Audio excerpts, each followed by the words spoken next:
Bonjour à toutes et bienvenue sur ma chaîne Leader Sereine. Je suis Valérie Richard, votre coach en leadership. Alors cette semaine, je m'adresse aux femmes dirigeantes d'entreprise et leaders d'une équipe qui vont se reconnaître dans ce schéma qui est j'ai besoin de me sentir débordée et d'être hyper active dans mon quotidien, sinon franchement je m'ennuie. Alors si c'est votre cas, on va voir que il peut y avoir des aspects positifs, mais il peut y avoir aussi des aspects un peu négatifs, voire très nocifs pour vous et votre travail. Et je vais vous aider à comprendre quelles en sont les causes et à trouver les bonnes stratégies pour dépasser cette façon de fonctionner. Donc si vous sentez que ça vous pèse et que vous en avez un peu marre d'être tout le temps dans cette recherche d'activités débordante et que vous avez envie d'un peu plus de sérénité, d'avoir un petit peu plus de temps pour vous, écoutez, je pense que cette vidéo va vous aider. Alors c'est parti, on va essayer déjà de comprendre un petit peu quels sont les dangers de cette hyperactivité, de ce côté je veux tout le temps être débordée. Il y a différents niveaux, je dirais, de danger, de difficultés. Il va y en avoir bien sûr au niveau de votre vie professionnelle. Notamment sur votre productivité, sur la qualité de votre travail. En fait, souvent, on se dit, tiens, comme je suis débordée, que je fais beaucoup de choses, je suis productive.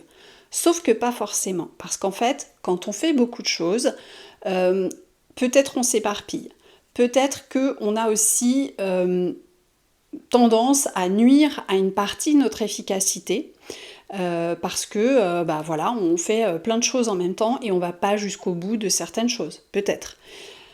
Ça peut aussi être parfois difficile parce que cette surcharge de tâches fait qu'on manque de temps pour se concentrer sur des tâches importantes ou des activités qui requièrent vraiment, finalement, votre niveau d'expertise. Donc ça peut être compliqué.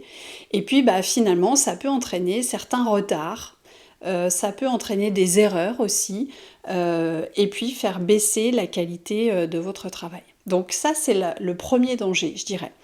Le deuxième, c'est un impact sur votre façon de gérer votre équipe, sur la communication, sur le management, les bonnes relations.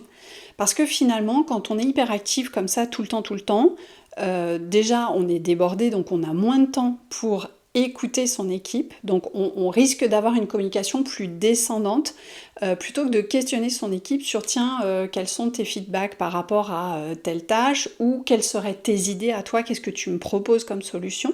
Donc plutôt que de tirer son équipe vers le haut, on risque au contraire de la laisser, de la maintenir là où elle est, en lui disant simplement ce que chacun doit faire, comment il doit le faire, en allant vite d'une tâche à l'autre, en communiquant vite une consigne et en passant à autre chose, etc., etc.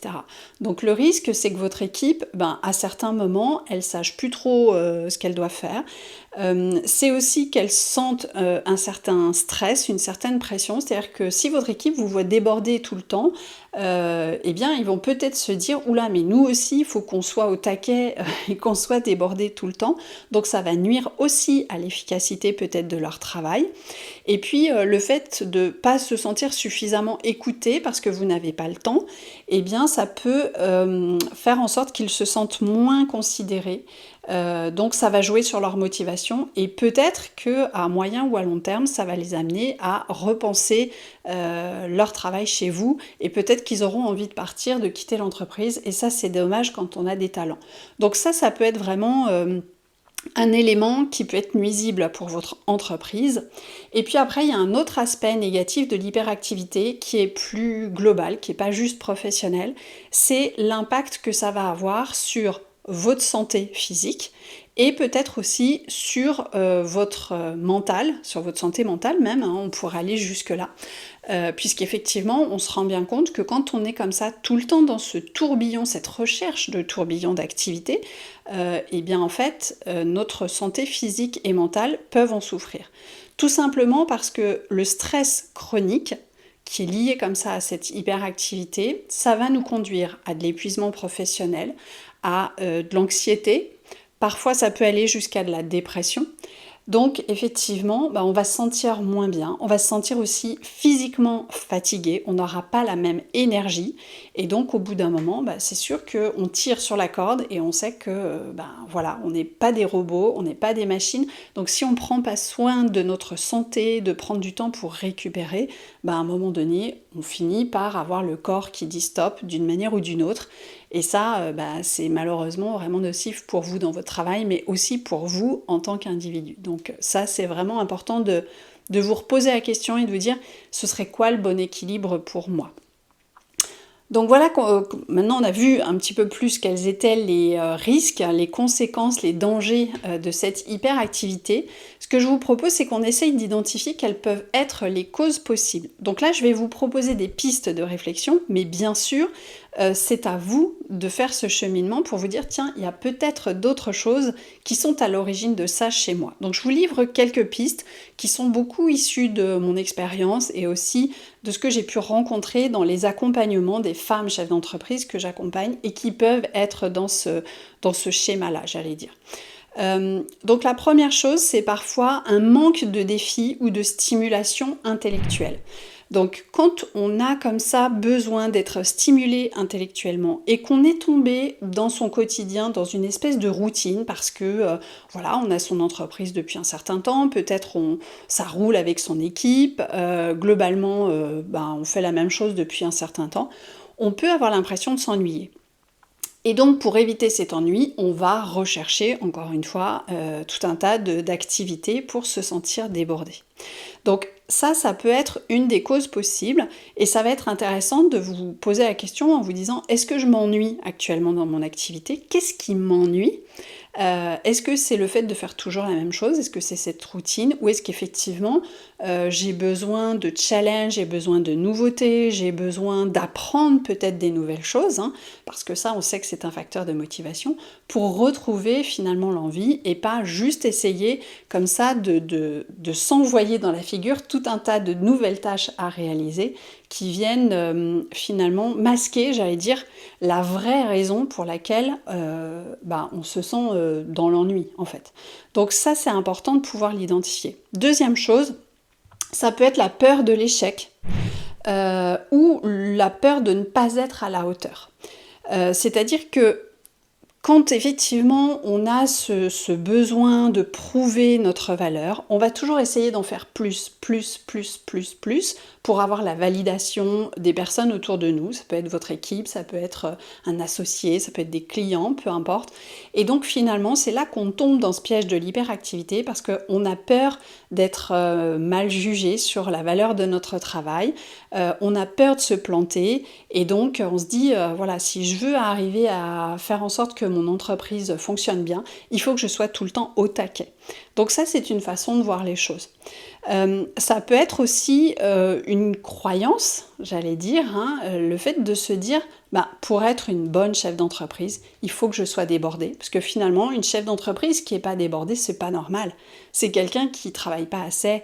Donc ça aussi, ça peut être lié peut-être à notre culture, à notre éducation, à tout un tas de choses que l'on se dit. Mais c'est important de l'identifier pour se dire, ok, si c'est ce que je me dis, c'est peut-être le bon moment de revoir cette façon de penser pour la dépasser et arriver à travailler avec plus de sérénité. Et puis un autre élément, c'est aussi le besoin de contrôle. J'ai besoin de contrôler mon environnement de travail et de contrôler tout ce qui s'y passe. Donc finalement, je suis un peu sur tous les fronts. Je vais être derrière mon équipe, je vais faire les choses avec eux ou je vais faire les choses à leur place. Je vais essayer de faire mes tâches à moi, sauf qu'effectivement, quand on est comme ça en train de tout faire, on l'a vu tout à l'heure, déjà on peut commettre des erreurs, on a moins de temps pour travailler sur des tâches qui sont liées à notre rôle de chef d'entreprise, c'est-à-dire des moments où on se pose, où on réfléchit sur quel est le développement que j'ai envie d'amener dans mon entreprise, comment est-ce que je veux développer les compétences de mes collaborateurs, comment je vais m'y prendre, est-ce que j'ai envie que mon entreprise elle continue à grossir et si oui, comment je m'y prends, est-ce que je rachète une autre structure, est-ce que je vends des nouveaux produits, des nouvelles offres, etc. etc. Donc ce temps de réflexion stratégique, il est hyper important et en général, les femmes chefs d'entreprise qui sont dans cette hyperactivité, elles n'ont pas ce temps, en tout cas elles n'arrivent pas à le prendre.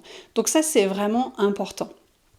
Je repense à une cliente que j'ai accompagnée il y a quelque temps qui était dans cette tendance de comportement et effectivement, elle avait l'ambition de développer sa structure, de pouvoir même racheter une deuxième structure, une deuxième entreprise. Et en fait, comme elle n'arrivait pas à se poser, qu'elle était tout le temps débordée, elle n'arrivait pas à mettre en place son projet. Donc elle ne savait pas si elle voulait garder sa structure actuelle et puis en racheter une en plus, ou si elle voulait complètement vendre son entreprise actuelle et en prendre une autre. Elle était un peu perdue dans ses réflexions. Donc c'est sûr que le coaching lui a offert ce sas pour se poser et réfléchir. Mais je dirais, même si vous n'êtes pas accompagné par un coach, c'est important que vous vous posiez, que vous preniez des rendez-vous avec vous-même pour vous dire, ok, là, j'arrête d'être dans des tâches, d'être dans la production finalement. Je me pose et je réfléchis parce que ça fait partie de mes tâches de dirigeante d'entreprise et c'est ça qui va m'aider à continuer à rendre mon entreprise pérenne, peut-être à la faire passer à un niveau supérieur ou simplement à trouver de la diversité et encore une fois à recréer de l'émulation, de la stimulation intellectuelle. Je regarde mes petites notes pour rien oublier, donc effectivement, ça va être un élément qui est important. Et puis, maintenant qu'on a vu effectivement à la fois les dangers et puis les causes possibles, je vais vous donner quelques stratégies pour vous aider à commencer à sortir de ce schéma de fonctionnement si vous sentez que ça vous pèse et que vous avez envie de retrouver un peu de sérénité pour, comme me l'a dit dernièrement une de mes clientes, pour vous foutre la paix. Alors, premier conseil, c'est d'apprendre à déléguer. Et pour ça, c'est d'apprendre à faire confiance à votre équipe. C'est que certaines des tâches que vous faites là quand vous êtes débordé, ce ne sont peut-être pas des tâches qui sont vraiment en lien avec votre niveau d'expertise à vous. Il y a peut-être quelqu'un dans votre équipe de tout à fait compétent qui pourrait prendre le relais et qui pourrait mener cette tâche à bien. Donc ça va être important de vous poser et de vous dire quelles sont les tâches que je fais aujourd'hui, qu'est-ce qui est en lien avec mon rôle de chef d'entreprise, qu'est-ce qui est plus en lien peut-être avec de l'opérationnel, et sur toutes ces tâches-là liées à l'opérationnel, de vous dire qu'est-ce que je peux déléguer et à qui. Deuxième conseil, deuxième stratégie, c'est de prendre du temps pour vous, c'est de vous imposer, et ça je sais que c'est difficile, de prendre du temps pour faire quelque chose qui vous fait du bien, qui vous fait plaisir, qui vous ressource, si possible, qui n'est pas du travail. Donc ça peut être effectivement de faire un sport, de simplement aller marcher, de simplement finir plus tôt un soir dans la semaine pour passer du temps en famille ou avec des amis, de lire, bref, de vous accorder des moments de pause, des vrais moments pour vous, parce que c'est aussi comme ça que vous allez arriver à rééquilibrer votre énergie et votre temps, et ça c'est important si vous voulez rester dans la durée, une chef d'entreprise qui est épanouie et efficace. Et puis troisième stratégie, c'est de continuer à travailler sur vous, c'est-à-dire de faire ce travail de développement personnel en vous posant ces questions-là, en vous disant tiens, qu'est-ce qui est à l'origine de cette difficulté, pourquoi j'ai ce comportement-là, ou peut-être comment est-ce que je peux dépasser ce comportement. Donc de continuer à travailler sur vous. Alors je sais que parfois seul ça peut être compliqué, donc bien sûr c'est aussi le travail des coachs de pouvoir vous accompagner là-dessus, ça peut être des mentors, mais ça pourrait aussi être de vous dire j'écoute des podcasts, je lis des livres de développement personnel, je suis des formations. Tout ça, ça va vous aider, encore une fois, à venir casser un schéma de fonctionnement qui ne vous convient plus pour aller vers un schéma de fonctionnement qui sera plus sain et finalement plus serein pour vous au quotidien. Donc voilà ce que je voulais partager avec vous. Si vous avez trouvé que cette vidéo était utile, pleine de valeur, ce que j'espère, eh bien n'hésitez pas à mettre un petit pouce en l'air, à vous abonner à la chaîne YouTube pour être averti des prochaines vidéos qui vont sortir. Et puis écoutez, moi je vous retrouve très vite avec une nouvelle vidéo pour qu'on parle à nouveau de leadership, de confiance en soi et de légitimité. À très bientôt et belle semaine. Bye bye.